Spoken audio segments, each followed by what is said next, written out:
हाय दोस्तों, IQ level academy में आपका स्वागत है। देखिए, आज का अपना टॉपिक है संविधान का संशोधन। अमेंडमेंट ऑफ इंडियन कॉन्स्टिट्यूशन जो है, भारतीय संविधान का संशोधन की बात करेंगे। तो भारतीय संविधान का संशोधन जो है वो देखिए लिया कहां से गया है, सबसे पहले बात आती है।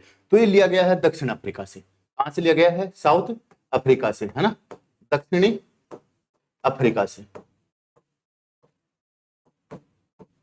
दक्षिणी अफ्रीका से लिया गया है। साउथ अफ्रीका के जो संविधान है उससे लिया गया है, दक्षिण अफ्रीका के संविधान से लिया गया है। ये भारतीय संविधान में कहां पे है?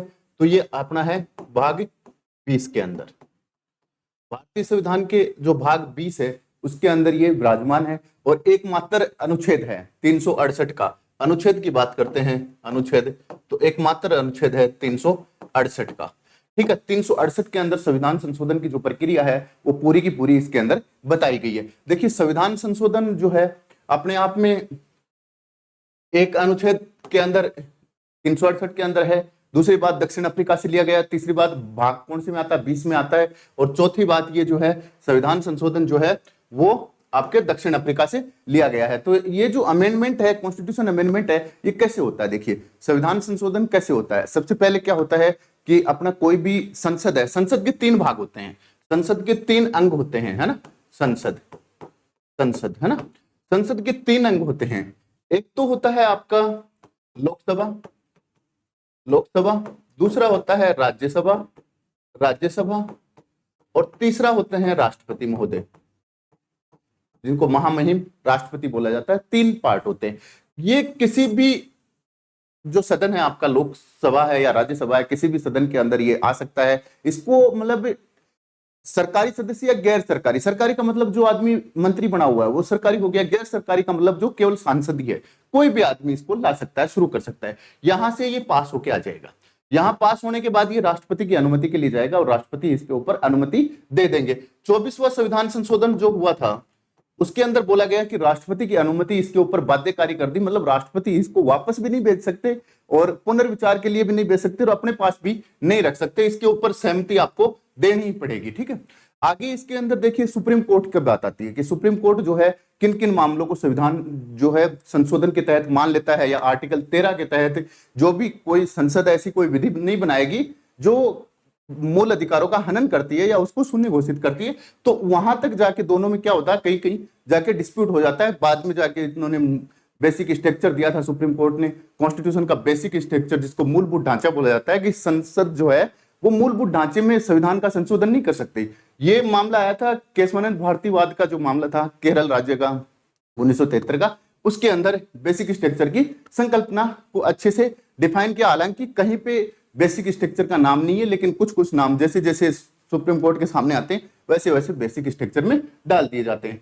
तो संविधान संशोधन जो है ये 3 प्रकार का अपने दिया गया है। पहला क्या होता है कि साधारण बहुमत से पास कर देगी। संसद के अंदर जो सदस्य होते हैं, दोनों सदन, वो क्या करेंगे, अपने 50% से जो भी है उससे एक फालतू थोड़ा बहुत होते ही, एक ज्यादा फालतू होते ही उसको पास कर देती है। और खुद संसद ऐसे क्या होते हैं, बेसिक होते हैं, नॉर्मल होते हैं। दूसरे क्या होते हैं कि आगे जाके देखते हैं कि आर्टिकल इसके अंदर 2 प्रकार के दिए गए हैं।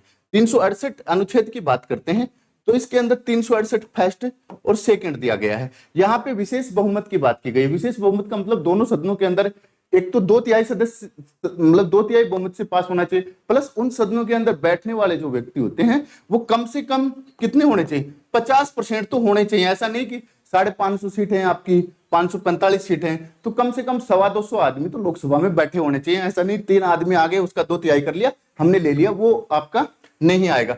आगे जाके विशेष बहुमत के साथ आधे या आधे से ज्यादा राज्यों को जोड़ दिया जाता है, जिसके अंदर केंद्र सरकार और राज्य सरकार दोनों का मैचिंग का कोई भी मामला होगा। देखिए, आपको इसको बहुत इजी तरीके से छाटना बता देंगे, है ना। तो ये अपनी संसद है, संसद है, नया पार्लियामेंट भवन बना है। इसके आर्किटेक्चर कौन रहे थे? विमल पटेल रहे थे। कौन थे? विमल पटेल जो हैं वो इसके आर्किटेक्चर रहे हैं। नया संसद भवन जो बना है इसके विमल पटेल जो है आर्किटेक्चर रहे हैं। हो सकता है बेसिक नॉलेज जरूरी है, पूछा जा सकता है। ये अपनी संसद है। संसद के 3 अंग होते हैं। संसद ये अपने सरला से होती है। इसमें अनुच्छेद 79, इसमें 80, इसमें 81, ये अपने अनुच्छेद हो गए। स का मतलब संसद का गठन की बात की गई है 79 के अंदर, र का मतलब राज्यसभा की बात की गई है 80 के अंदर, और ला का मतलब लोकसभा की बात की गई है आपके 81 के अंदर। ठीक है, इसमें आपकी एक तो लोकसभा हो जाएगी, एक राज्यसभा हो जाएगी, एक राष्ट्रपति हो जाएगी। यहां से पास होके कोई विधेयक जाता है, राष्ट्रपति उसके ऊपर क्या कर देता है, 24वें संविधान संशोधन के तहत उसको मंजूरी देना जरूरी है। कॉन्स्टिट्यूशन अमेंडमेंट जो हुआ था उसके तहत इनको पाबंद कर दिया कि आपको तो भाई अनुमति देनी जरूरी है, आप रख नहीं सकते, वापस पुनर्विचार के लिए भी आप नहीं भेज सकते। ठीक है, तो देखिए लोकसभा के स्पीकर कौन है अभी, ओम बिरला जी हैं। राज्यसभा की बात करते हैं तो जगदीप जी धनखड़ हैं, और अपने श्रीमती द्रौपदी मुर्मू क्या है, अपनी प्रेसिडेंट है, महामहिम है। ठीक है, तीनों जगह से निकल के कोई भी विधेयक है वो अधिनियम बनता है। विधेयक तो पहले पन्ने डाले जाते हैं, उसके ऊपर पूरा प्रोसेस होके उसके ऊपर फाइनल सिग्नेचर हो जाता है, तो उसको क्या बोला जाता है, अधिनियम बोल दिया जाता है। देखिए भाग 20 में है, अनुच्छेद 368 से है, लिया कहां से गया है, दक्षिण अफ्रीका से लिया गया है। कहां से लिया गया है, दक्षिण अफ्रीका, साउथ अफ्रीका से लिया गया है। आगे देखिए संविधान संशोधन विधेयक। पहली बात तो ये कि संविधान संशोधन विधेयक जो है वो संसद में ही आएगा, राज्यों की विधानसभाओं में, विधानमंडलों के अंदर नहीं आएगा। केवल और केवल संसद को यह अधिकार है कि वो क्या करेगा कि अपने संविधान के अंदर संशोधन केवल और केवल संसद कर सकती है। तो पहला क्वेश्चन अपना यहां से हो जाता है पीटी का कि मतलब राज्यों की विधानसभाएं संविधान संशोधन कर सकती है, नहीं कर सकती, केवल और केवल संसद कर सकती है। किसी भी सदन से स्टार्ट कर सकती है, सरकारी और गैर सरकारी जो भी सदस्य होते हैं वो इसको शुरू कर सकते हैं, किसी भी सदन से शुरू हो सकता है। राष्ट्रपति को अनुमति देना जरूरी होती है, लेकिन पहले अनुमति नहीं ली जाती क्योंकि वो बाद में अनुमति लेनी पड़ती है, इसलिए पहले नहीं ली जाती। यदि हाँ कोई राज्यों का नाम बदलना है, सीमा क्षेत्र बदलनी है, तो उसमें पहले अनुमति ली जाती है, उसमें बाद में नहीं लेनी पड़ती। ठीक है, आगे देखिए विधेयक मंत्री भी और गैर सरकारी सदस्य, जिनको मंत्री नहीं होते, केवल सांसद होते हैं। क्या होते हैं, सांसद होते हैं, चाहे वो लोकसभा का हो चाहे राज्यसभा का हो, पूरे स्थापित कर सकते हैं, शुरू कर सकते हैं। इसके लिए राष्ट्रपति की पूर्व अनुमति जरूरी नहीं होती, क्योंकि पूर्व अनुमति जरूरी नहीं होती, बाद में लेनी पड़ती है। और कॉन्स्टिट्यूशन अपना 24वां जो कॉन्स्टिट्यूशन अमेंडमेंट एक्ट है उसमें पाबंद कर दिया गया कि आपको अनुमति देना जरूरी है, आप अपने पास भी नहीं रख सकते, प्लस आप वापस लोकसभा के लिए या संसद को वापस इसके लिए भेज नहीं सकते पुनर्विचार के लिए। ठीक है, आगे देखिए लोकसभा राज्यसभा किसी भी सदन से शुरू हो सकता है, किसी भी सदन से शुरू हो सकता है। ये कोटेशन यूपीएससी क्वेश्चन पूछती है तो वो यूं की यूं डालती है, आरपीएससी पूछती है तो बहुत यूं की यूं डालती है। यदि अपना 368 पे ही संविधान संशोधन आ दिया कि अनुच्छेद 368 लिखो, 368 लिखो, क्वेश्चन बन जाता है अपना 2 नंबर का, 5 नंबर का। 5 नंबर का क्वेश्चन आ गया, आरपीएससी मेंस में पूछ लिया कि अनुच्छेद 368 लिखो, तो उसमें 1-2 लाइन ये भी फंसा दी जाती है। ठीक है, संसद की संयुक्त बैठक की बात करते हैं तो अनुच्छेद 108 के अंदर संविधान के अंदर संयुक्त बैठक का प्रावधान है। इसके अंदर संयुक्त बैठक का भी कोई प्रावधान नहीं है। देखिए इनकी कमियां भी यहीं से शुरू हो जाती हैं। पूछ लिया जाता है कि अनुच्छेद 368 के भारतीय संविधान संशोधन की जो प्रक्रिया है उसकी कमियां लिखिए। कमियां सबसे पहले, जैसे अमेरिका के अंदर क्या होता है कि राज्य की जो विधानसभाएं होती हैं वो भी संविधान संशोधन कर देती हैं। ठीक है, उनका भी योगदान रहता है। अपने यहाँ उनको पूछा ही नहीं जाता, पूछा जाता है लेकिन मामला यदि संघीय क्षेत्र का हो तो पूछा जाता है, जैसे जीएसटी का हुआ था। ठीक है, संयुक्त बैठक नहीं है तो ये इसकी एक कमियों में अपन जोड़ेंगे तो ये कह देंगे कि हाँ दोनों में यदि गतिरोध हो गया दोनों सदन में तो कहीं पे संयुक्त बैठक बैठा के राष्ट्रपति इनको समझौता कर सकते हैं। यदि संयुक्त बैठक होती है ना तो इनकी अध्यक्षता केवल और केवल लोकसभा के स्पीकर ही करेंगे, वहां पे उपराष्ट्रपति आप इनकी अध्यक्षता नहीं करेंगे। दोनों सदन अलग अलग पारित करेंगे, दोनों सदनों को अलग अलग पारित करना है, इसलिए इसको क्या बोला गया, सरल और जटिल बोला गया। एक तो सरल है, दूसरा जटिल है। कौन सी है, सरल प्रक्रिया, जटिल है, या जिसको क्या कह सकते हैं कि ये सरल है, एक साइड से सरल है क्योंकि मैक्सिमम भाग तो संसद अकेली बैठ के दिल्ली में पास कर देती है। जटिल हो जाता है कि राज्यों से भी अनुमति, जैसे जीएसटी के मामले में हुआ था। जीएसटी का कब से मामला चल रहा था वो आगे जाके अपन देखेंगे, बाद में जाके 1 जुलाई 2017 से लागू किया गया था यहाँ पे राज्यों के लिए। और जीएसटी का कौन सा संविधान संशोधन हुआ था, जीएसटी मतलब पैसा था, पैसे की जुआरी कितने की होती है, 101वां कॉन्स्टिट्यूशन अमेंडमेंट जीएसटी था। आगे देखिए क्या कहता है कि संघीय व्यवस्था का हो तो विशेष बहुमत से। यदि मामला संघीय व्यवस्था का मतलब क्या होता है, जहां पे राज्य का संविधान के अंदर राज्य का वर्णन हो, वहां पे केंद्र का वर्णन हो, इन दोनों के यदि कोई मामला आ रहा है तो वहां पे संघीय व्यवस्था बोली जाएगी। हो तो विशेष बहुमत प्लस आधे राज्यों का सामान्य बहुमत जरूरी है। विशेष बहुमत क्या होता है, विशेष बहुमत होता है दोनों सदन, क्या होगा, दोनों सदन होंगे, दोनों सदन होंगे उन दोनों सदनों के अंदर क्या होता है कि 2/3 बहुमत से पास करना पड़ेगा। दोनों सदनों को अलग अलग करना पड़ेगा। क्या करना पड़ेगा? अलग अलग, अलग अलग 2/3 बहुमत से पास करना पड़ेगा। लेकिन वहां की उपस्थिति के लिए भी ये बोला है कि 50% प्लस एक आदमी होना चाहिए। 50% प्लस एक आदमी संविधान संशोधन के टाइम पे होना चाहिए। ऐसा नहीं कि संविधान संशोधन हो रहा है उस टाइम पे 3 ही आदमी आए, उनका 2/3 ले लिया, 2 आदमी आ गए और कर दिया। ऐसा नहीं है भाई, उस टाइम पे कम से कम 50% लोगों की उपस्थिति चाहिए, चाहे राज्यसभा का मामला हो चाहे लोकसभा का मामला हो। ठीक है, आगे देखिए विशेष बहुमत का मतलब क्या होता है। एक तो होता है उपस्थित, कितने परसेंट लोग उपस्थित हुए हैं वो देखना। कितना होना चाहिए? कम से कम 50% प्लस एक, 50% से ज्यादा होना चाहिए। और मत देने वालों का कितना चाहिए कि वहां पे उपस्थित हैं और मत जो दे रहे हैं उनका कितना होना चाहिए? 2/3 बहुमत होना चाहिए। कि वहां पे वोट देने वालों का भी 2/3 होना चाहिए और उपस्थित है उनका भी 2/3 होना चाहिए। दो बातें इसमें है। उपस्थित मतलब उस दिन आए कितने हैं? 300 आदमी आए हैं, तो 300 आदमी कितने का निकालेंगे? 545 का निकालेंगे। 545 का 300 आदमी निकालेंगे तो 2/3 हो जाएगा। आगे बोला है कि मत देने वाले, इनमें से मत देने वाले भी मैक्सिमम होने चाहिए। ऐसा नहीं जब 550 आदमी पूरे आ जाते हैं तो आप मत देने वालों की संख्या जो है वो विशेष बहुमत, साधारण बहुमत जो भी है आपको पास करना पड़ेगा। प्रत्येक सदन में 50% प्लस एक होना चाहिए। 50% एक आदमी उपस्थित होना चाहिए। यह बात होती है उपस्थिति की। और पास करने की, मत देने की बात होती है तो मत 2/3 का होना चाहिए। मत कितने का होना चाहिए? 2/3 का। देखो कितनी इजी बात कही है। विशेष बहुमत का मतलब क्या हो गया कि उपस्थित और मत देने वालों का 2/3। उपस्थित कितने चाहिए? 50% प्लस एक आदमी, आधे से ज्यादा चाहिए।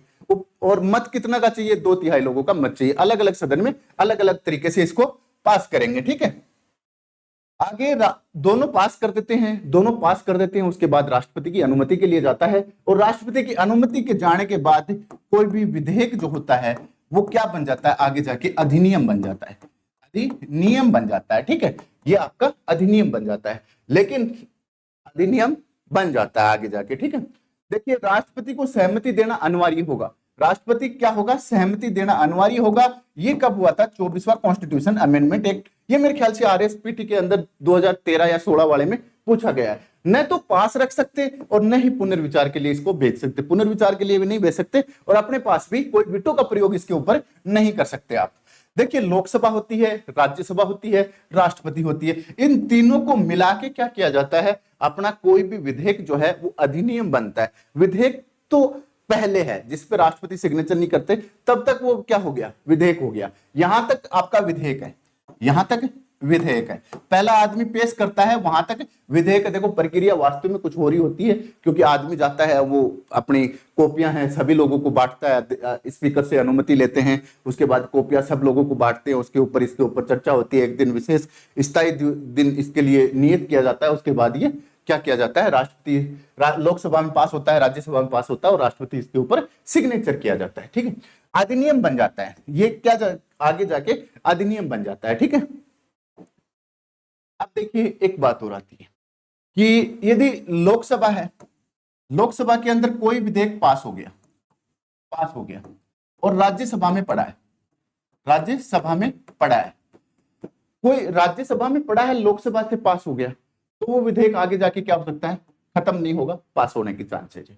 दूसरी बात, लोकसभा का विघटन हो गया या लोकसभा के अंदर पहले से राज्यसभा से पास हो गया, यहां से पास हो गया और यहां पे पड़ा है और इसका क्या हो गया? विघटन हो गया।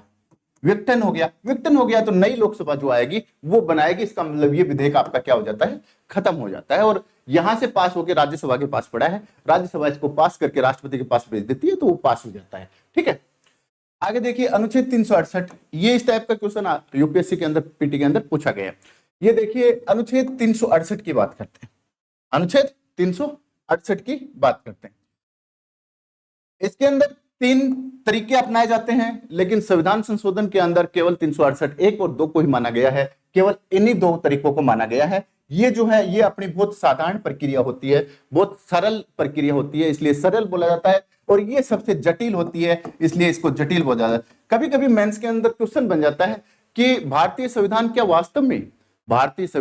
वास्तव के अंदर जटिल और सरल प्रक्रिया का समावेश, संविधान संशोधन क्या जटिल और सरल प्रक्रिया का समावेश है? उदाहरण सहित लिखो या फिर तथ्यों के आधार पर इसको सिद्ध करो। इस टाइप का क्वेश्चन अपना बड़ा क्वेश्चन एक बन जाता है, अच्छा क्वेश्चन बनता है। साधारण बहुमत से, क्योंकि संविधान संशोधन का मतलब क्या होता है, संविधान संशोधन का मतलब क्या होता है कि भाई जो अपने नियम है, विनियम है, अधिनियम है, या अपना संविधान की जो बातें हैं उसके अंदर या तो हमें समय के साथ कुछ परिवर्तन कर रहा है, क्योंकि 1947 में जो चीजें थी आज बहुत बदल गई। आज इंडिया जो है 5वीं सबसे बड़ी इकोनॉमी हो गई है, तो हो सकता है हमें कुछ इंटरनेशनल रिलेशन जोड़ने पड़े, हो सकता है कि हम पावरफुल कंट्रियों के अंदर काउंट होने लगे, तो हमारे दायित्व बनते हैं कि छोटे वाली कंट्रियों के लिए कुछ स्पेशल डिस्काउंट दे सकते हैं। जैसे क्या हुआ था, अपना 100 का 100 हुआ था, 100 का 100 मतलब 100वां कॉन्स्टिट्यूशन अमेंडमेंट हुआ था, किसके साथ हुआ था, अपने नेबर कंट्री बांग्लादेश के साथ हुआ था। हमने क्या कर लिया, इंक्लेव जो अपनी जमीन अपने क्षेत्र में उनकी जमीन आ रही थी, वो लोग वीजा लेके, मतलब हम लोग अपनी जगह एरिया के अंदर वीजा लेके जाना पड़ता था, वो लोग अपनी जगह वीजा लेके जाते थे, तो हमने समझौता किया 100 की 100 कर दिया, दोनों के बीच में 100 का 100 कर दिया। मतलब ये याद करने के बहुत इजी तरीके हैं आपके, क्योंकि इनको थोड़ा सा तोड़ना फोड़ना पड़ता है। तो 100 का 100 कर दिया, मतलब क्या कर दिया आपने कि भाई आपकी जो जमीन आपके क्षेत्र में आ रही है वो आप रख लो, और बांग्लादेश के क्षेत्र में आ रही है वो बांग्लादेश रख लेगा, ठीक है। तो इस टाइप से कुछ अपने को बदलाव करने पड़ते हैं ना। आगे देखिए साधारण बहुमत। साधारण बहुमत का मतलब क्या हो गया, साधारण बहुमत का मतलब हो गया 50% प्लस एक आदमी जो है उपस्थित जो है दोनों सदन के होने चाहिए, दोनों सदन होना चाहिए। दोनों सदन मतलब लोकसभा और राज्यसभा, राज्यसभा दोनों का अलग अलग होना चाहिए, यहाँ पे अलग अलग होना चाहिए, ठीक है। दोनों का अलग अलग पास होके आ जाती हैं, जिनमें 50% से ज्यादा लोगों ने वोट कर दिए, उसके ऊपर राष्ट्रपति सिग्नेचर कर दिया, वो आपका क्या बन जाता है, अधिनियम बन जाता है, ठीक है। दूसरा है विशेष बहुमत से।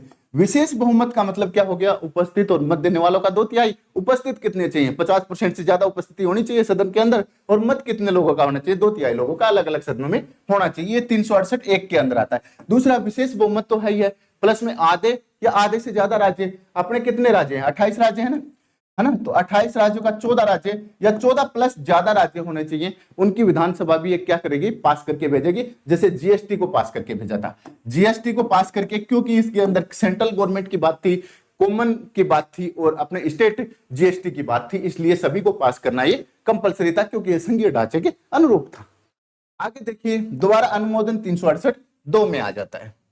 आपके ये नोट्स जो हैं ये ब्लैक एंड व्हाइट के अंदर आपको टेलीग्राम चैनल पे जैसे ही अपनी क्लास चल जाती है उसके 5-4 दिन बाद में आपको टेलीग्राम चैनल के ऊपर अवेलेबल हो जाएंगे। अपना Telegram channel IQ level academy पे आप सर्च करोगे तो मिल जाएगा, है ना। आगे देखिए साधारण बहुमत से, क्योंकि ये नोट्स भी बहुत इंपॉर्टेंट होते हैं। साधारण बहुमत से किया जाने वाला संशोधन की बात करते हैं। देखिए जिन मामलों में विशेष संवैधानिक महत्व नहीं होता, जिनका संवैधानिक महत्व नहीं होता, ठीक है, जैसे क्या हुआ था अभी, क्या किया गया था कि बोला गया था लोकसभा के अंदर 2 आंग्ल भारतीय जो हैं उनकी सीटें हम क्यों भरे, क्योंकि आंग्ल भारतीय हमें तो आजादी मिले इतने दिन हो गए। अब उनका मतलब भी क्या रहा है, क्योंकि आंग्ल भारतीयों के अंदर काफी स्टडी से पता चला कि कहीं पे बता रहे हैं, कुछ विद्वान बता रहे हैं कि भारत में 150 आदमी बचे हैं, कुछ विद्वान बता रहे हैं 6000 से ज्यादा हैं। तो अब वो कौन सी बात सही है, देखिए वो तो आगे की बात है। लेकिन लोकसभा के अंदर 2 सदस्य क्या करते थे, राष्ट्रपति मनोनीत करते थे। कौन करते थे, राष्ट्रपति जो है वो मनोनीत करते थे। अब इस फैक्टर को हटा दिया गया है, तो ये क्या कर दिया आपने, इसी अधिनियम से कर दिया इसका कोई, क्योंकि लोकसभा का क्षेत्र मतलब आपका वोटों का जो क्षेत्र निर्धारण करना होता है, छोटा मोटा काम जो करना होता है वो आप खुद ही कर सकते हो, ठीक है। आगे देखिए किया जाने वाला संविधान संशोधन की बात करते हैं। जिन मामलों का विशेष संवैधानिक महत्व नहीं होता उनके लिए अत्यंत लचीली प्रक्रिया, पूछा जाता है कि लचीली प्रक्रिया पे उल्लेख लिखिए, या फिर तुलनात्मक अध्ययन पूछ लिया जाता है कि भारतीय संविधान की लचीली और कठोर प्रक्रिया। तो लचीली के अंदर आप 1 डाल दो, हल्का सा 2 डाल दो, और कठोर के अंदर 2 डाल दो, 3 डाल दो, 2 नंबर और 3 नंबर, 368 का 2 नंबर और 3 नंबर, तीनों का एक्सप्लेन कर दो, आपके पूरे के पूरे नंबर आ जाएंगे। नीचे लिख दो कि भारतीय संघीय ढांचे के अनुरूप है, और 1-2 कोई बात यदि आपको याद है तो वो लिख दो, बहुत अच्छा नंबर आएगा। उपस्थिति और मत देने वाले सदस्यों का आधे से अधिक, या जिसको बोला जाता है 50% से ज्यादा होना चाहिए, ठीक है। आगे है ये अनुच्छेद 368 में नहीं आएगा, ये जो आपका नॉर्मल आपने कर दिया ये 368 के तहत काउंट नहीं होता, क्योंकि 368 के अंदर क्या काउंट होगा, 1 नंबर और 2 नंबर विशेष बहुमत, और विशेष बहुमत प्लस आधे या आधे से ज्यादा राज्यों का बहुमत आ जाएगा। देखिए राज्यों का कोई नाम बदलना है, उसकी सीमा में परिवर्तन करना है, नए राज्यों का गठन करना है ना, नए राज्यों का गठन करना है। संसद क्या कर सकती है, 1 से लेके 4 तक जो अनुच्छेद है उसके अंदर कोई भी बदलाव आपको करना है तो वो संसद अकेली कर सकती है, उसमें राज्यों की कोई जरूरत नहीं होती, साधारण बहुमत होता है, 2/3 की जरूरत नहीं होती, आधे से ज्यादा लोगों ने लिख के दे दिया और राष्ट्रपति सिग्नेचर कर दिया, दोनों सदनों के लिख के दे दिया, राष्ट्रपति सिग्नेचर कर दिया, तो वो क्या हो जाएगा, आपका मान्य हो जाएगा। आगे देखिए, संसदीय गणपूर्ति की बात करते हैं, अनुच्छेद 103 की बात करते हैं, कोरम की बात करते हैं, जिसको क्या बोला जाता है, कोरम बोला जाता है। गणपूर्ति के लिए कितने चाहिए, 1/10 सदस्य चाहिए भाई, विपक्ष के लिए भी 1/10 सदस्य चाहिए, है ना, और 1/6 सदस्य। तो गणपूर्ति जो है वो आपकी कि इतने आदमी आ गए ना आपकी संसद के अंदर, तो फिर क्या हो जाएगा कि वो संसद का कार्य संचालन हो जाएगा, कार्य जो है वो चालू हो सकता है, इसलिए उसको गणपूर्ति बोला जाता है। अनुसूची 5 और 6 की बात करते हैं, ST ST वालों की बात करते हैं, कुछ स्टेटों की बात करते हैं, तो वहां पे भी आप यदि कोई बदलाव करना चाहते हो तो साधारण बहुमत से आप कर सकते हो। संसदीय भाषा की बात करते हैं, अनुच्छेद 120(3) है, सॉरी 120(3) के अंदर संसदीय भाषा, संसद के अंदर हिंदी, इंग्लिश या फिर अपनी जो भी 22 भाषाएं हैं उनमें कौन कौन सी भाषा है, किन के ट्रांसलेटर लगाने हैं, तो वो सारी की सारी बातें आपकी नॉर्मल हो जाएंगी।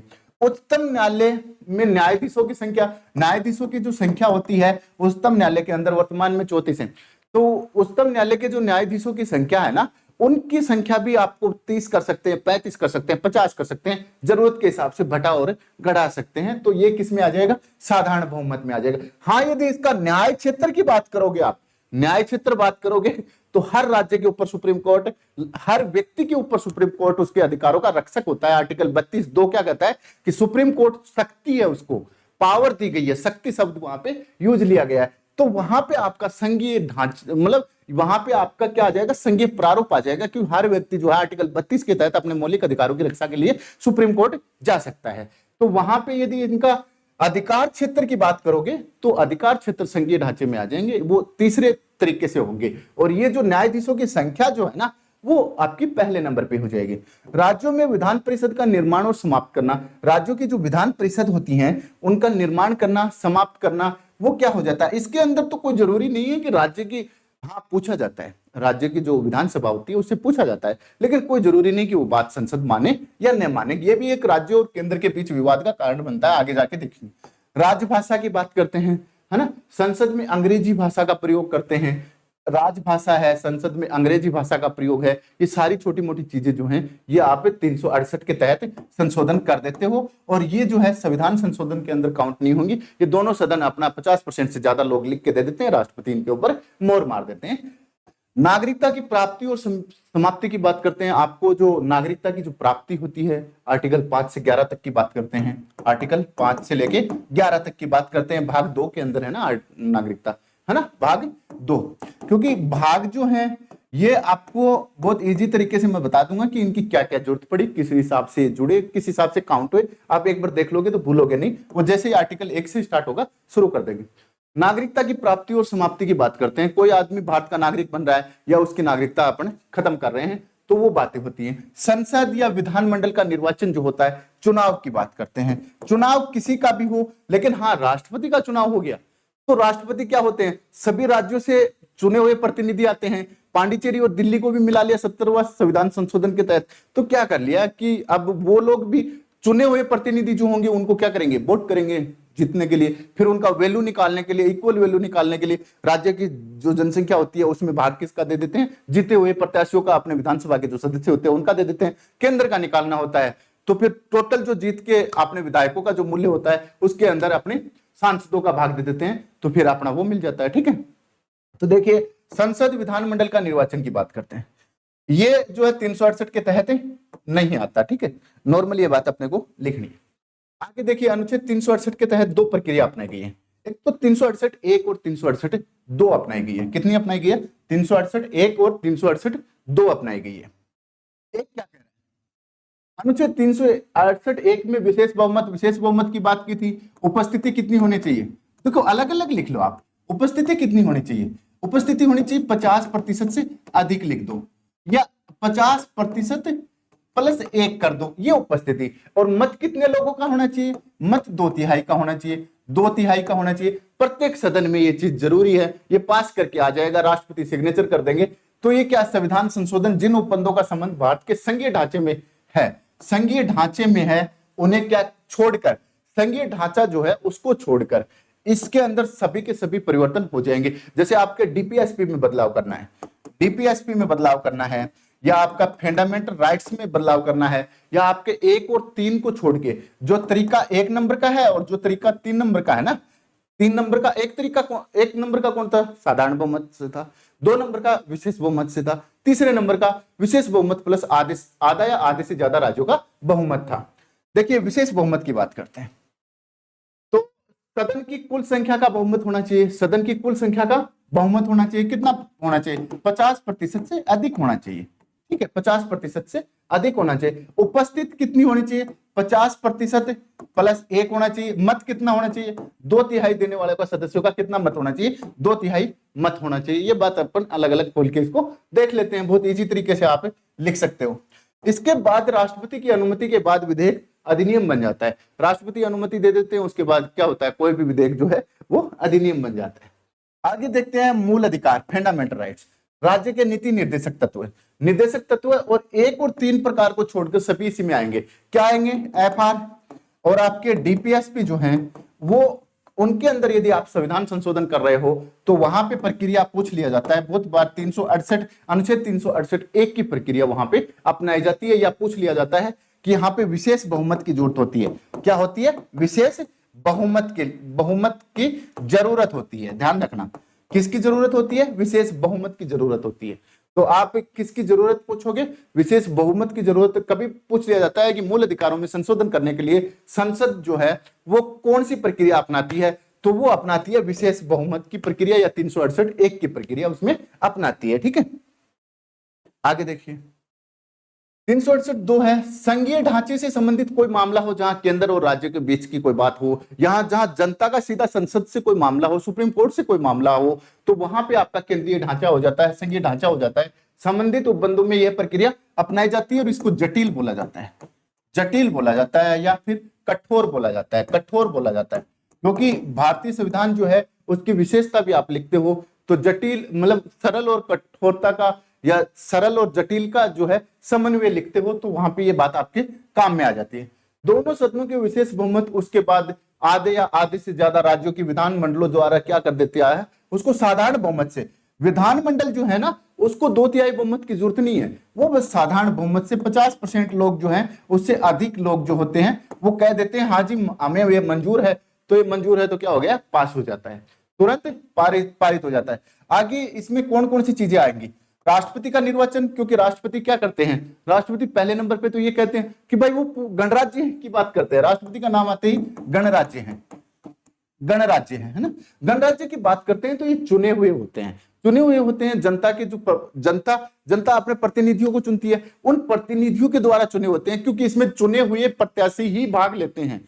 हमने ऐसा नहीं लिया ना कि मनोनीत भी भाग ले सकते हैं, नहीं ऐसा नहीं हो सकता, केवल चुने हुए प्रत्याशी जो हैं वो ही भाग लेंगे। तो पूरे देश को इसके अंदर क्या दिया गया है, महत्व दिया गया, पूरे देश की जनता जो है उसको महत्व दिया गया। देखिए कैसा होता है, ये जनता है ना, जनता है ना, ये जनता है, ये किसको चुनती है, एक आदमी को चुनती है, एमपी बोल सकते हो क्योंकि दोनों आदमी भाग लेते हैं ना, एमपी को या एमएलए को। ये क्या चुनते हैं, प्रत्यक्ष चुन के आते हैं, ठीक है। ये किसको चुनाव में वोट देते हैं, ये राष्ट्रपति के चुनाव में, राष्ट्रपति के, तो ये सीधा जनता से लिंकेज हो गए ना, है ना।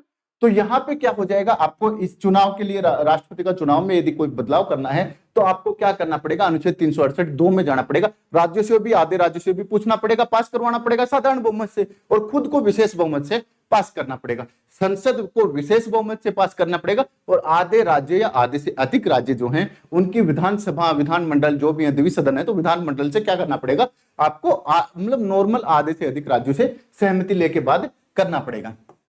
आगे संघ और राज्यों के बीच कार्यपालिका की जो शक्तियों का विस्तार कर रहे हैं कि भाई हाँ संसद जो है राज्यों को फलानी शक्तियां दे रहा है या फलानी शक्तियां ले रहा है, जैसे जीएसटी की शक्तियां दे दिया कि भाई राज्य जो है वो एसजीएसटी कलेक्ट कर सकते हैं, केंद्र सरकार जो है जीएसटी कलेक्ट करेगी, इस टाइप की कोई भी बात होती हो तो वो क्या कर दिया जाता है आपका, वो आपके जो विशेष बहुमत प्लस आधा या आधे से ज्यादा राज्यों के अंदर आ जाता है। आगे उच्च और उच्चतम न्यायालयों का जो क्षेत्र होता है या उच्च और उच्चतम न्यायालय का निर्धारण जो करना होता है, वो सारी की सारी बातें इसमें आ जाते हैं। केंद्र और राज्यों के बीच शक्तियों का विभाजन करना है। शक्तियों का विभाजन 7वीं अनुसूची जिसको बोलते हैं 7वीं अनुसूची। 7वीं अनुसूची जो है वो क्या कर सकते हो, 7वीं अनुसूची देखा जाए तो वैसे तो 1919 के अधिनियम में तो राज्यों के अंदर लागू हो गई थी, 1935 के अधिनियम में क्या हो गया था ये आगे जाके, और वैसे ये कहां से ली गई है, ऑस्ट्रेलिया से। समवर्ती सूची जो है वो ऑस्ट्रेलिया से ली गई है इसकी, है ना। 7वीं अनुसूची की बात करते हैं। 7वीं अनुसूची राज्य सूची, केंद्र सूची और समवर्ती सूची की बातें इसके अंदर किए जाते हैं। केंद्र सूची के ऊपर केंद्र कानून बनाती है, राज्य सूची के ऊपर राज्य सरकार कानून बनाती है। केंद्र और समवर्ती सूची जो होती है उसके ऊपर केंद्र और राज्य दोनों बना सकती है, लेकिन विवाद की स्थिति के अंदर केंद्र सरकार का मान्य होगा, ठीक है। आगे देखिए, संसद में राज्यों का प्रतिनिधित्व है। संसद के अंदर कितने राज्य, मतलब राज्यों का क्या प्रतिनिधित्व देना है। राज्यों का प्रतिनिधित्व, एक तो देखो जनता, जनता का प्रतिनिधित्व कौन करती है, ध्यान रखना, जनता का प्रतिनिधित्व करती है लोकसभा। लोकसभा, क्योंकि लोकसभा के अंदर डायरेक्ट चुन के जाते हैं इसलिए, और अपने विधायक जो हैं वो किन को चुन देती हैं, राज्यसभा को। और राज्यों का प्रतिनिधित्व कौन करती है, राज्यसभा। राज्यसभा करती है, प्लस में राष्ट्रपति, दोनों आदमी जो है राज्यों का प्रतिनिधित्व करते हैं। तो राज्यसभा जो है वो राज्यों का प्रतिनिधित्व करती है। तो राज्यों का प्रतिनिधित्व, राज्यसभा के अंदर कोई भी मेंबर वगैरह जो होते हैं उनका बढ़ाना घटाना, सीटें ज्यादा करना, राजस्थान की 10 सीटें हैं तो इसको 25 कर देना, इस टाइप से जो भी है वो करना पड़ेगा। खुद 368 में संशोधन होगा कि आप 368 जो है ना, इसको भी आपने पावरफुल बना दिया। 368 जो है इसको भी आप नॉर्मल तरीके से संविधान संशोधन नहीं कर सकते, नहीं तो पता नहीं 42वां संविधान संशोधन और 44वां संविधान संशोधन का क्या हो सकता था, शिकार हो सकता था। तो उससे बचाव के लिए अपने जो संविधान निर्माता थे उन्होंने बहुत अच्छा दिमाग लगाया कि हाँ, यदि कुछ अच्छी चीजें हैं उनमें यदि आप बदलाव करोगे तो नॉर्मल संसद कर देगी नॉर्मल चीजों में, यदि थोड़ी सी टफ चीजें हैं तो उनको क्या कर देगी, दोनों मतलब दोनों सदनों में विशेष बहुमत से पास कर देगी। और उससे अच्छी चीज है जिसको बदलना चाहिए, पूरा देश चाह रहा है, आधे राज्य चाह रहे हैं, पूरी जनता उसको चाह रही है, उसके मैक्सिमम जनता उसके पक्ष में है, तब ही बदला जाता है, ध्यान रखना, है ना। आगे देखिए, संविधान संशोधन विधेयक पर संयुक्त बैठक का प्रावधान नहीं है। क्या है ये, इसकी कमी भी हो जाती है। जब कमियां लिखते हो तो लिख देते हो कि जो अपना केवल संसद में पूरे स्थापित होता है, जो अमेरिका है, कोई और देश है, कनाडा वगैरह, उसके अंदर राज्यों के अंदर भी क्या हो जाता है, पूरे स्थापित हो जाता है। दूसरा, गतिरोध की स्थिति में संयुक्त बैठक का प्रावधान नहीं किया गया, जबकि गतिरोध की स्थिति के अंदर संयुक्त बैठक का प्रावधान होना चाहिए। उसकी अध्यक्षता जो लोकसभा स्पीकर करते हैं और राष्ट्रपति द्वारा, प्रधानमंत्री द्वारा या राजनीतिक दलों द्वारा आपसी सहमति के लिए मौका दिया जाना चाहिए ताकि बदलाव किया जा सके, है ना। और फिर तीसरा, और भी 24वें संविधान संशोधन के अंदर क्या कर दिया गया, ये इंपॉर्टेंट लगा लो, ये बार बार पूछा जाता है भाई। 24वें संविधान संशोधन के लिए क्या कर दिया, राष्ट्रपति को कंपलसरी कर दिया कि आपको 368 का कोई भी आ जाएगा ना, आपके पास 368 लिख के कोई भी आ जाएगा ना, उसको आपको अनुमति देनी ही पड़ेगी। आप अपने पास भी नहीं रख सकते और ना ही आप किसी मतलब वापस पुनर्विचार के लिए लौटा सकते हैं। आगे देखिए, एक कैसी वेयर है, इन्होंने कहा कि लचीलापन और जटिलतापन का बेहतर संतुलन भारतीय संविधान है। क्या बोला कि भारतीय संविधान जो है उसकी संशोधन की जो प्रक्रिया है ना, वो प्रक्रिया लचीलेपन की और जटिलता के बीच बेहतर संतुलन है, क्योंकि जटिल भी बहुत अच्छे से है और सरल भी बहुत अच्छे से है, इन दोनों के बीच में बहुत बेहतर संबंध है, ठीक है। आगे देखिए, अनुच्छेद 368 पर न्यायपालिका के दृष्टिकोण की व्याख्या करो। क्वेश्चन बन जाता है मेंस का, मेंस का बन जाता है कि न्यायपालिका का दृष्टिकोण। देखिए क्या होता है, न्यायपालिका जो है वो अनुच्छेद अपना 13 क्या कहता है, 13(1). 13(1) तो ये कह रहा है कि संविधान लागू होने से पहले जो भी कोई विधियां थी, 13(1) कह रहा है संविधान लागू होने से पहले जो भी कोई विधियां थी, और यदि वो मूल अधिकारों का हनन करेंगी, मूल अधिकारों का हनन करेंगी, तो वो क्या होंगी, वो शून्य हो जाएंगी। मूल अधिकारों को छीनेंगी या हनन करेंगे तो वो शून्य हो जाएगी। आगे 13(2) क्या कहता है, अनुच्छेद 13(2) क्या कहता है, 13 कहता है कि संसद ऐसी कोई विधि नहीं बनाएगी, संसद ऐसी कोई विधि नहीं बनाएगी यदि वो मूल अधिकारों का हनन करती हो या मूल अधिकारों को न्यून करती हो। क्या करती हो, मूल अधिकार क्या होगा, हनन होगा, या तो उनको रोकती हो या फिर आप मूल अधिकारों का हनन नहीं करती हो, दूसरी बात उनको रोकती हूं या उसमें कटौती करती हूं, है ना। इस टाइप की कोई विधि जो है वो संसद नहीं बनाएगी। यदि इस टाइप की कोई विधि बना देती है तो संविधान का संरक्षक किसको बोला गया? संरक्षक किसको बोला गया? रक्षक या संरक्षक किसको बोला गया?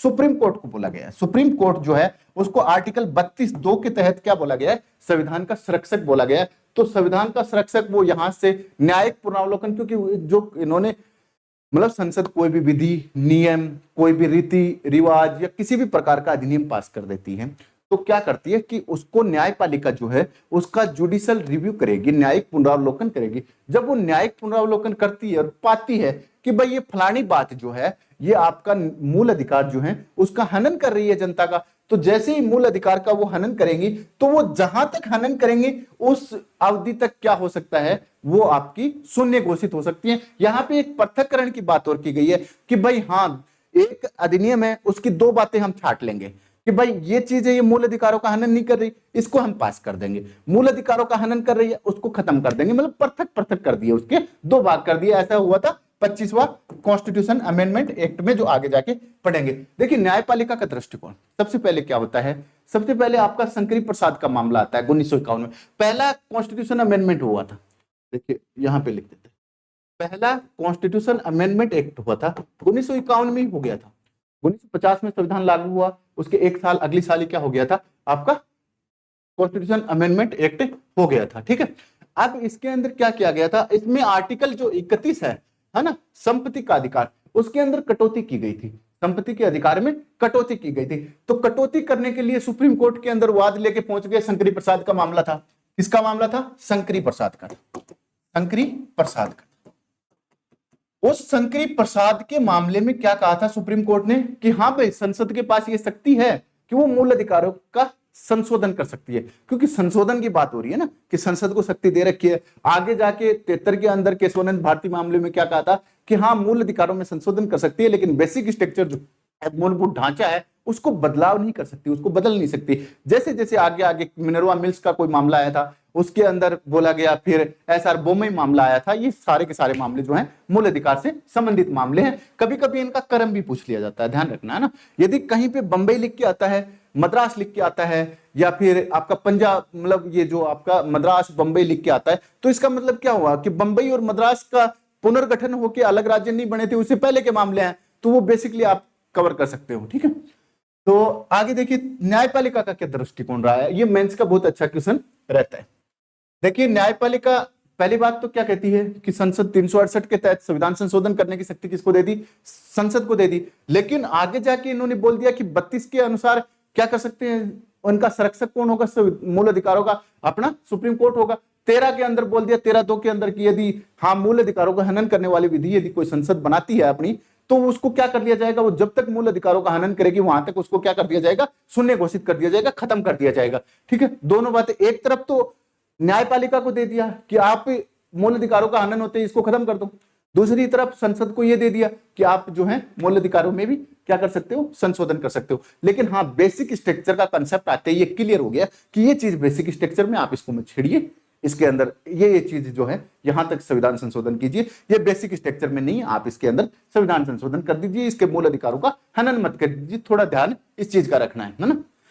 आगे देखिए क्या कहता है 13(2), संसद यदि मूल अधिकारों को समाप्त करने या सीमित करने की विधि बनाती है तो न्यायपालिका उसे अवैध कर देती है, मूल अधिकार जो है उसको क्या कर लेती है। 13(2) के अंदर बोला गया कि संसद यदि मूल अधिकारों का हनन करती है या उसको न्यूनतम करने वाली कोई विधि बनाती है, नियम बनाती है, किसी भी प्रकार का नियम बनाती है, तो उसको क्या कर देगा, जो मतलब न्यायिक पुनरावलोकन के तहत अपना सुप्रीम कोर्ट जो है वो उसको शून्य घोषित कर देगा। आगे 368 में संविधान संशोधन की प्रक्रिया संसद के अंदर निहित है, प्रक्रिया संसद के अंदर निहित है ना। 368 की प्रक्रिया जो है वो केवल संसद ही कर सकती है, राज्य की विधानमंडल नहीं कर सकती है ना। तो देखिए क्या होते हैं, 3 भाग होते हैं। एक तो होती है विधायिका। विधायिका किसको बोला जाता है, जो अपनी संसद है उसको विधायिका बोला जाता है। सभी एमपी जो होंगे अपने मेंबर ऑफ पार्लियामेंट जो होते हैं राज्यसभा लोकसभा, उसको विधायिका बोला जाता है। एक होती है कार्यपालिका। कार्यपालिका, कार्यपालिका के अंदर क्या होता है, कार्यपालिका है ना, कार्यपालिका। इस कार्यपालिका में क्या होता है कि इसके अंदर राष्ट्रपति आ जाएंगे, उपराष्ट्रपति, प्रधानमंत्री और मंत्री परिषद जो है वो आपकी कार्यपालिका आ जाएगी। तीसरी होती है न्यायपालिका, न्याय है ना। तो न्यायपालिका जो होती है वो इन दोनों के कामों का क्या करती है, जांच करती है और पाती है कि यदि मूल अधिकारों का हनन कर रहा है या फिर बेसिक स्ट्रक्चर का हनन कर रहा है तो उसको शून्य घोषित कर दिया जाए। आगे देखिए, स्वतंत्रता प्राप्ति के बाद ही सरकार ने मूल अधिकारों को क्या कर दिया, सीमित करने का प्रयास किया गया था। पहला था, फिर शंकरी प्रसाद का केस आया था, पहला कॉन्स्टिट्यूशन अमेंडमेंट 1951 में अनुच्छेद 31 के अंदर क्या किया गया था, ए और बी को जोड़कर संपत्ति के अधिकार को क्या किया गया था, सीमित किया गया था। संपत्ति का अधिकार जो था उसमें कटौती कर दी थी। ये संपत्ति का अधिकार बहुत बड़ा रोड़ा था, बहुत बड़ा रोड़ा था। इसको क्या कर दिया इन्होंने, 44 कॉन्स्टिट्यूशन, जब तक तो ये दिक्कत सिरदर्दी था ना, 44वें कॉन्स्टिट्यूशन अमेंडमेंट एक्ट के तहत इसको, क्योंकि मैक्सिमम इसको हटाने का कारण क्या था, क्योंकि उस टाइम पे और मामले इतने नहीं आए थे, इनसे पूरी अदालतें भर गई थी, फैसला किसी का हो नहीं रहा था। यदि फैसला हो जाए तो फिर वापस मूल अधिकारों की दुहाई देते सुप्रीम कोर्ट, हाई कोर्ट पहुंच जाए, तो इसलिए इसको क्या कर दिया, खत्म ही कर दिया। 42वें संविधान संशोधन में खत्म करके इसको कहां पे ले गए, 301 तक ले गए कि हाँ दूर तक दिखा ही नहीं, दूर तक दिखा ही नहीं तू, है ना, 301 ए में गाल दिया है ना। आगे देखिए, शंकरी प्रसाद बनाम भारत संघ का मामला आया था 1951 में। सुप्रीम कोर्ट ने माना कि अनुच्छेद 368 का प्रयोग करते हुए संसद क्या कर सकती है, संविधान के किसी भी भाग में, संविधान का कोई भी भाग हो जिसमें मूल अधिकार भी आएंगे। आपके जो 22 भाग थे उस टाइम पे, है ना, अब तो जाके 25 हो गए, कुछ 8वां कट गया, 7वां कट गया और जुड़ गए, है ना। तो आपके 22 भाग है, उसमें किसी में भी संविधान संशोधन कर सकती है। इस टाइप की इसको कर सकती है, इस टाइप की इसके पास क्या है, शक्ति है। इन्होंने शक्ति शब्द का प्रयोग किया था। अनुच्छेद 368 के तहत संविधान संशोधन जो है वो आपकी संसद जो है किसी भी भाग के अंदर कर सकती है, मतलब पूरा संविधान के अंदर संविधान संशोधन कर सकती है। अर्थात 368 में संविधान संशोधन की प्रक्रिया के साथ साथ शक्ति भी निहित है कि हाँ प्रक्रिया तो है ही है इसके पास कि ये 368 जो है अभी तो ये प्रक्रिया ही है, आप शक्ति नहीं है ना, ध्यान रखना। तो प्रक्रिया ही है, फिर ये शक्ति भी है कि कर सकती है ना, क्योंकि ये तो हार्डली हो गया ना, तो हार्डली हो गया तो वहां पे पावर का यूज हो गया, है ना। आगे देखिए, 13(2) में वर्णित विधि शब्द में संविधान संशोधन की विधि शामिल नहीं है। इसके अंदर विधि शब्द जो है 13(2) के अंदर, उसमें बोला कि संविधान संशोधन की जो विधि है वो नहीं है। इसके अंदर संविधान संशोधन की जो विधि है वो नहीं है, केवल प्रक्रिया है। क्या है, प्रक्रिया है, विधि इसके अंदर नहीं है। बोला है कि संविधान संशोधन की जो विधि है वो विधि नहीं है ना, प्रक्रिया है वो। आगे देखिए, संविधान संशोधन विधि की बात करते हैं। ये 2 प्रकार की विधियों में बांट दिया था।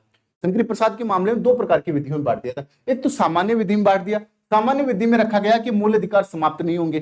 सामान्य विधि में तो ये हो गया मूल अधिकार समाप्त नहीं होंगे, लेकिन संशोधन विधि के अंदर क्या कर दिया कि मूल अधिकार जो है, संसद जो है मूल अधिकारों का समाप्त कर सकती है, उनका खात्मा कर सकती है।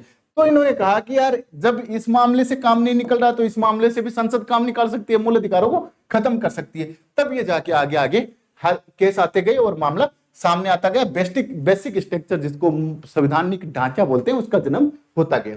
आगे देखिए, सज्जन सिंह बनाम राजस्थान सरकार। अपने क्या है, जो सरकार है प्रजातांत्रिक सरकार है, जनता की सरकार बनाना है अपना उद्देश्य, ठीक है, विधि के अनुसार अपने को शासन करना है, विधि से ऊपर नहीं जाना है। तो उस हिसाब से सुप्रीम कोर्ट ने इसकी बार बार संरक्षक होने के नाते इसकी व्याख्या हर बार करता रहा। देखिए, सज्जन सिंह अपना राजस्थान का मामला था। आप यदि संविधान संशोधन के अंदर राजस्थान के आरपीएससी मेंस में एक लाइन लिखते हो तो बहुत अच्छी बात होती है। 1965 का मामला था। सुप्रीम कोर्ट ने माना कि 368 सामान्य विधि नहीं है, सामान्य विधि नहीं है। क्या बोला है सामान्य विधि में, देखिए सामान्य विधि नहीं है मतलब मूल अधिकार समाप्त नहीं होंगे, मूल अधिकार समाप्त नहीं होंगे, है ना। केवल संशोधन विधि है कि हाँ मूल अधिकारों को चाहे तो समाप्त भी कर सकती है ना, संशोधन कर सकती है इसमें। अर्थात फंडामेंटल राइट्स मूल अधिकार 368 के तहत संशोधित किए जा सकते हैं, संशोधित किए जा सकते हैं 368 के तहत फंडामेंटल राइट्स। ये किस मामले में बोला था, सज्जन सिंह का मामला, राजस्थान सरकार हाईकोर्ट का मामला था 1965। इसमें बोला था कि हाँ कर सकती है। ये अपने को तो करने के पक्ष में लिखना है ना, करने के पक्ष में लिखना है। तो आपका पहला जो मामला आया था, है ना, शंकरी प्रसाद का, उसमें भी कर सकती है, इसमें भी, उसमें शक्ति भी दी गई थी, इसमें प्रक्रिया बताई गई है।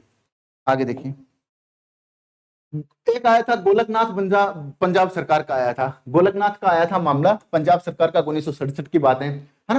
एक्चुअली इसी के अंदर बेसिक स्ट्रक्चर का बीज तो यहीं पे बो दिया गया था।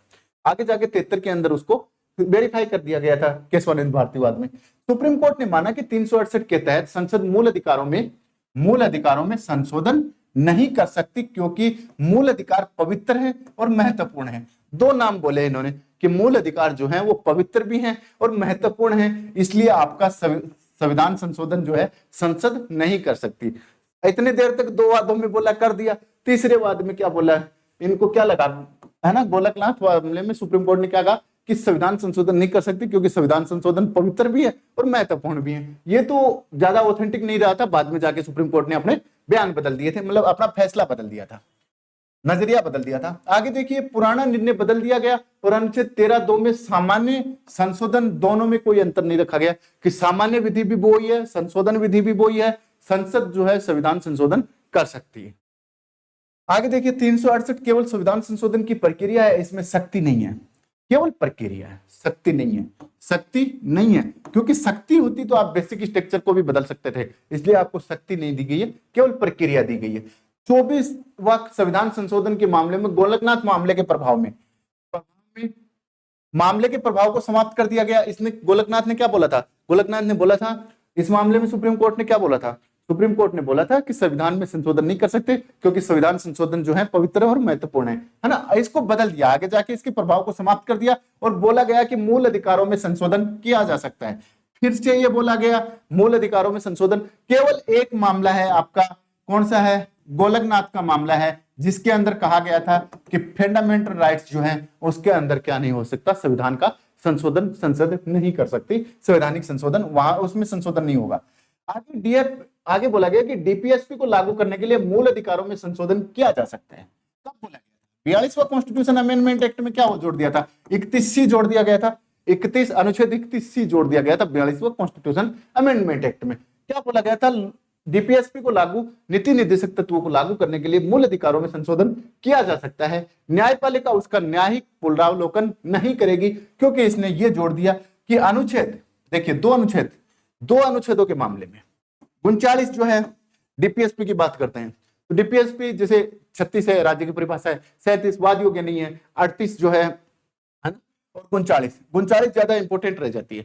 39 में 6 पार्ट है, 6 पार्ट है, एफ तक है, ए से लेके एफ तक है। तो इसके अंदर बी और सी जोड़े गए थे। क्या जोड़े गए थे, एक तो बी जोड़ा गया था और एक सी जोड़ा गया था। बी के अंदर बोला गया था कि जो सरकार के जो भी संसाधन है, देश के जो भी संसाधन है ना, उनका प्रयोग जनता के हित के लिए होना चाहिए, या उनके ऊपर जो भी अधिकार होगा सामूहिक उत्तरदायित्व का अधिकार होगा पूरे देश की जनता के लिए, देश के संसाधन जो है पूरे देश की जनता के लिए हैं। दूसरा बोला गया सी के अंदर कि धन का केंद्रीकरण ना हो, मतलब एक आदमी के पास पूरा धन जमा नहीं हो, धन का केंद्रीकरण ना हो, इसका विकेंद्रीकरण होना चाहिए, बंटवारा होना चाहिए सभी लोगों को, ताकि समाजवाद, क्योंकि ये क्या बात करते हैं, आर्थिक और सामाजिक लोकतंत्र की बात करते हैं तो समाजवाद को बढ़ाने की बात करते हैं, और धन का विकेंद्रीकरण की बात करते हैं तो आर्थिक हो गया, सामाजिक, सभी लोगों को क्या होना चाहिए, धन के संसाधनों के ऊपर सभी लोगों का अधिकार होना चाहिए और धन का विकेंद्रीकरण होना चाहिए, मतलब केंद्रीकरण नहीं होना चाहिए। यदि ये दो चीजें लागू करते हैं, ये दो चीजें यहाँ पे फंडामेंटल राइट्स है ना, उसके ऊपर आपके डीपीएसपी भारी हो जाते हैं। डीपीएसपी जो है वो यहाँ पे भारी हो जाते हैं। क्यों हो जाते हैं? क्योंकि आर्टिकल 39 बी और सी को लागू करने के लिए आर्टिकल 31C के तहत क्या होगा, आगे देखिए। आगे बोला गया है कि अनुच्छेद 14 आपके विधि के समक्ष समता की बात करते हैं, ठीक है। आगे कह रहा है अनुच्छेद 19 वाक और अभिव्यक्ति की स्वतंत्रता की बात करते हैं, और अनुच्छेद 31 संपत्ति के अधिकार की बात करते हैं, या भूमि सुधार से संबंधित जो भी अधिकार हैं उनकी बातें करते हैं। तो इन तीनों का उल्लंघन किया जा सकता है, वो न्यायालय के अंदर वाद योग्य नहीं होगा, वो न्यायालय के अंदर वाद योग्य नहीं होगा। कब जोड़ा गया है? 42वें संविधान संशोधन में। आगे देखिए 25वां कॉन्स्टिट्यूशन अमेंडमेंट, है ना, 25वां कॉन्स्टिट्यूशन अमेंडमेंट, संशोधन में संपत्ति के अधिकार को सीमित किया गया। इसके अंदर 31C जोड़ा गया। कब जोड़ा गया था 31C? आपका 31C कब जोड़ा गया था? 25वें संविधान संशोधन में जोड़ा गया था, ठीक है, 25वें संविधान संशोधन में जोड़ा गया, जिसमें कहा गया कि डीपीएसपी में अनुच्छेद 39B क्या है कि जो देश के संसाधन है ना, वो सामूहिक हित के लिए होने चाहिए, सभी के लिए होना चाहिए। सी, धन के विकेंद्रीकरण की बात करते हैं, को लागू करने के लिए मूल अधिकार 19 विधि के समक्ष समानता, वाक अभिव्यक्ति की स्वतंत्रता, और आपका 31 जो है संपत्ति का अधिकार का जो है आपका भूमि सुधार संबंधी जो भी है वो का उल्लंघन किया जा सकता है, उनका उल्लंघन जो है वो किया जा सकता है, ठीक है। ये कब जोड़ा गया था? 25वें संविधान संशोधन के अंदर जोड़ा गया था। और 24वें में क्या किया गया था? 24वें कॉन्स्टिट्यूशन अमेंडमेंट एक्ट में क्या किया गया था? आपके राष्ट्रपति को अनुमति देने के लिए बाध्य किया गया था। ठीक है, आगे देखिए केशवानंद भारतीवाद बनाम केरल का मामला आया था 1973 का। इस वाद में जो संविधान संशोधन अधिनियम आपका 24 है, 25 संविधान संशोधन अधिनियम है, 26 और 29 जो है उनको क्या कर लिया गया था, संवैधानिकता को चुनौती दी गई थी कि अर्थात जो है वो संविधान संशोधन हो सकते हैं कि नहीं हो सकते, इस आधार पर इसको चुनौती दी गई थी। तो सुप्रीम कोर्ट ने केशवानंद भारती मामले के अंदर क्या निर्णय दिया था, इन्होंने निर्णय दिया कि सुप्रीम कोर्ट ने कहा कि संसद को संविधान के किसी भी भाग में इंपॉर्टेंट बात है, किसी भी भाग में संशोधन करने की शक्ति है। मतलब संसद जो है वो आज अपना पूरा संविधान जो है उसके अंदर किसी भी भाग के अंदर क्या कर सकती है, संविधान संशोधन कर सकती है, जिसमें क्या है आपके फंडामेंटल राइट्स हैं, क्या है, मूल अधिकार भी उसके अंदर आते हैं। तो आगे जाके इन्होंने कहा कि न्यायपालिका जो है वो उसका न्यायिक पुनरावलोकन भी कर सकती है। ठीक है, आगे देखिए सुप्रीम कोर्ट ने 25-26 जो कॉन्स्टिट्यूशन अमेंडमेंट एक्ट को क्या माना था, वैध ठहराया था। आगे सुप्रीम कोर्ट ने कहा कि संसद को संविधान के किसी भी भाग में परिवर्तन करने का अधिकार है, तो न्यायालय को क्या है, उसका न्यायिक पुनरावलोकन करने का अधिकार है, उसकी जांच पड़ताल करने का अधिकार है, कहीं ये मूल अधिकारों का हनन तो नहीं कर रही, कहीं ऐसी विधि तो नहीं बन रही जो मूल अधिकारों का हनन कर रही हो। ठीक है, तो न्यायिक आज के दिन क्या है कि किसी भी चीज के ऊपर न्यायिक पुनरावलोकन का अधिकार दिया गया। ये जो 42वें की बात कर रहा था ना, ये आपके 123 की बात कर रहा था। 123 जो अनुच्छेद है ना, 123 का जो अनुच्छेद है वो आपका क्या है, राष्ट्रपति का है ना।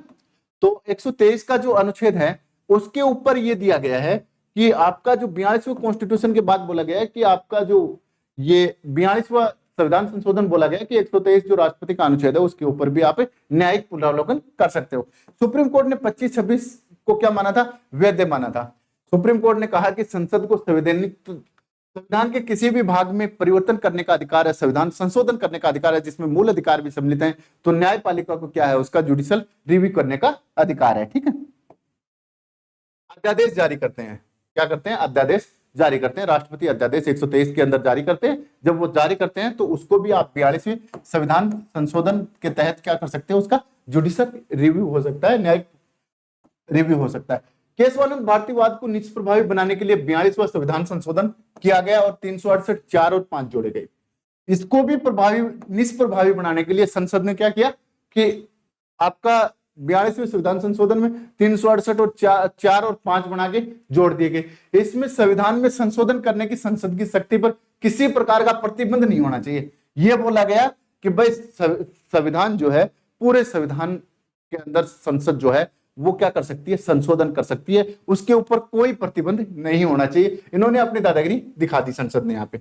अर्थात आधारभूत ढांचा संसद के अधिकारों को सीमित नहीं करेगा। आधारभूत का जो ढांचा है वो संसद के अधिकारों को सीमित नहीं करेगा। तो देखिए इन्होंने क्या कहा कि 4 और 5 जोड़ दिया। तो यहां पे आगे जाके सुप्रीम कोर्ट ने क्या कहा कि भाई हम जो है 368 4 और 5 जो है इनको क्या करते हैं, अवैध घोषित करते हैं, क्योंकि संवैधानिक आधारभूत ढांचा जो है उसके अंदर संशोधन नहीं होगा। दूसरी बात, संसद की जो शक्ति है संविधान संशोधन की वो सीमित रखी गई है। कैसी रखी गई है, सीमित रखी गई है। आगे मिनर्वा मिल्स बनाम भारत सरकार की बात आती है। 1980 का ये मामला है। इसमें देखिए सुप्रीम कोर्ट ने बोला कि 368 की संसद की संशोधन की शक्ति क्या है, असीमित नहीं है, मतलब सीमित है। क्या है वो, मौलिक ढांचा जो है आपका, मौलिक ढांचा जो बेसिक स्ट्रक्चर है, मूलभूत ढांचा है, क्या किसी भी नाम से आप बोल सकते हो, है ना। तो मूलभूत ढांचा जो है आपका, उसके अंदर क्या नहीं कर सकते, उसके अंदर जो आपका मौलिक ढांचा जो है उसके अंदर क्या नहीं कर सकती, संविधान संशोधन नहीं कर सकती। यदि हाँ आर्टिकल 13(2) के तहत यदि संसद कोई ऐसी विधि नहीं बनाएगी जो मूल अधिकारों का हनन करती हो या मूल अधिकारों को न्यून करती हो। ठीक है, आगे देखिए आधारभूत ढांचा या मूलभूत ढांचा या बेसिक स्ट्रक्चर इसको इंग्लिश में बोलते हैं। सुप्रीम कोर्ट ने केशवानंद भारती मामले में प्रतिपादित किया था। इसको शुरू कब से किया गया था, ये बहुत बार पूछा जाता है। ये इंपॉर्टेंट है कि भारत में मूलभूत ढांचे का कंसेप्ट कब से आया था, तो 1973 का केशवानंद भारती केरल मामला था, उससे शुरू हुआ था। संविधान के वे महत्वपूर्ण और अभिन्न किसको बोला गया, परिभाषा क्या दी गई कि संविधान के वो महत्वपूर्ण और अभिन्न अंग जिसको क्या नहीं किया, जिसको परिवर्तन करने का अभिप्राय क्या होगा कि आप एक नया संविधान लिख रहे हो, जिसको परिवर्तित करने का अभिप्राय क्या होगा कि आप एक नया संविधान लिख रहे हो। उन चीजों को क्या कहा गया है, उनको क्या कहा गया है, मूलभूत ढांचा बोला गया है। उन चीजों को मूलभूत ढांचा संविधान का सार तत्व है, इसमें संसद परिवर्तन नहीं कर सकती। इस चीज के अंदर संसद जो है वो परिवर्तन नहीं कर सकती। देखिए बेसिक स्ट्रक्चर भी इसी में आ गया। सुप्रीम कोर्ट ने इसे परिभाषित तो नहीं किया, इसका संविधान में कहीं पे नाम नहीं है मूलभूत ढांचा का, इसको परिभाषित भी सुप्रीम कोर्ट ने आज तक नहीं किया है। अभी तक समय समय पर जो अलग अलग निर्णय आए हैं, केस आए हैं, उनमें जो मूलभूत ढांचे हैं वो दिए गए हैं। कभी कभी 5 नंबर का क्वेश्चन या 2 नंबर का क्वेश्चन पूछ लिया जाता है कि संविधान के मूलभूत ढांचे के एग्जाम्पल लिखो, है ना, उदाहरण लिखो या उदाहरण सहित लिखो। तो 1-2 चीज 5-10 चीज अपने को याद होनी चाहिए। देखिए पहली बात तो संविधान की सर्वोच्चता अपना सबसे ऊंचे विधि का रहेगा, विधि का शासन रहेगा। यहाँ पे संविधान की सर्वोच्चता रहेगी, इससे ऊपर कोई भी आदमी नहीं जा सकता। दूसरा लोकतांत्रिक की बात करेंगे कि जनता जनता के द्वारा और जनता के हित का शासन यहाँ पे हमेशा रहेगा। गणराज्य भारत के राष्ट्रपति चुने हुए प्रतिनिधियों से चुने जाएंगे। धर्मनिरपेक्ष जो होंगे, धर्मनिरपेक्ष का मतलब राज्य किसी भी धर्म, कोई मतलब राज्य जो है धर्म के मामले में क्या रहेगा, तटस्थ रहेगा। लेकिन हाँ दोनों धर्म जो है, राज्य जो है, राज्य का कोई धर्म नहीं होगा, कोई धर्म नहीं होगा, राज्य धर्म नहीं होगा। दूसरी बात सभी धर्मों को प्रमोट करेगा, उनकी वर्दी उत्थान के लिए सहयोग देगा। आगे संघीय ढांचे की बात करते हैं, जो अपन ने कहां से लिया गया था, कनाडा से लिया गया। शक्तियों के विभाजन की बात करते हैं, केंद्र सूची, राज्य सूची और समवर्ती सूची। शक्तियों का विभाजन जो है, पृथक्करण का सिद्धांत जो है वो अनुच्छेद 50 के अंदर अपना आर्टिकल डीपीएसपी में भी ये चीजें हैं, डीपीएसपी के अंदर भी ये चीजें दी गई। आगे देखिए राष्ट्र की एकता और अखंडता, राष्ट्र की एकता और अखंडता 16वां कॉन्स्टिट्यूशन। देखिए मूल अधिकार में कॉन्स्टिट्यूशन अमेंडमेंट एक्ट जो था, 16वां कॉन्स्टिट्यूशन अमेंडमेंट एक्ट था, उसके अंदर जोड़ा गया था 19(2) जो है उसके अंदर जो अपन पाबंदियां लगाते हैं, उन पाबंदियों के अंदर जोड़ा गया था कि देश की एकता अखंडता के खिलाफ यदि कोई काम होगा तो आपकी घूमने की सारी प्रकार की स्वतंत्रता जो है, वाक अभिव्यक्ति सभी खत्म हो जाएंगे। आगे देखिए न्यायिक समीक्षा, न्यायिक समीक्षा की बात करते हैं, कल्याणकारी राज्य की बात करते हैं। जो अपना कल्याणकारी राज्य किसका मोटिव है, डीपीएसपी का जो मोटिव है वो कल्याणकारी राज्य है। संसदीय प्रणाली है, अपनी जो संसदीय प्रणाली है वो है, ठीक है, अपनी जो संसदीय प्रणाली है। और फिर आगे जाके होता है कानून का शासन, अपने ऊपर जो शासन है कानून के तहत शासन चलाया जाएगा, विधि के तहत शासन अपने ऊपर चलाया जाएगा, विधि सर्वोपरि होगी। आगे देखिए स्वतंत्र और निष्पक्ष चुनाव प्रणाली, अपनी जो चुनाव प्रणाली होगी वो स्वतंत्र होगी, निष्पक्ष होगी, उसमें किसी प्रकार का पक्षपात नहीं होगा। ये भी बेसिक स्ट्रक्चर है, इसको आप बदल नहीं सकते।